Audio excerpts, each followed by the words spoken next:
తాడేపల్లి కొండ మీద వేయించేసి ఉన్న విజయకీలాద్రి దివ్య క్షేత్రం 7వ వార్షికోత్సవాలు జరుపుటకు దైవజ్ఞులు నిర్ణయించడం జరిగిందని తెలియజేశారు.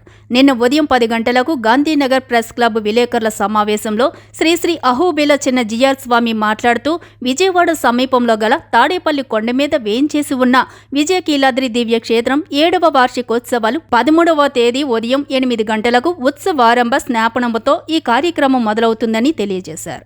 14వ తేదీన అగ్ని ప్రతిష్ట, పల్లకి సేవ 15, 16, 17 ఉదయం నుంచి సాయంత్రం వరకు విశేష వాహన సేవా కార్యక్రమాలు, 18వ తేదీన పుష్పయాగము, చక్రతీర్థం, పూర్ణాహుతి, వేదాశీర్వచనంతో ఈ కార్యక్రమం ముగింపు జరుగునని శ్రీ అహోబిల చిన్న జిఆర్ స్వామి తెలిపారు. ఈ కార్యక్రమాలు మొత్తం శ్రీ చిన్న జిఆర్ స్వామి పర్యవేక్షణలో జరుగుతాయని తెలిపారు. ఈ కార్యక్రమానికి భగత్ బంధువులందరూ విరివిరిగా పాల్గొని స్వామివారి తీర్థ ప్రసాదాలు స్వీకరించవలసిందిగా అహోబిల చిన్న జిఆర్ స్వామి తెలిపారు. ఈ కార్యక్రమంలో జిఆర్ ఎడ్యుకేషన్ సభ్యులు శ్రీ వెంకటాద్రి యుగాలు, రఘు తదితరులు ఈ కార్యక్రమంలో పాల్గొన్నారు.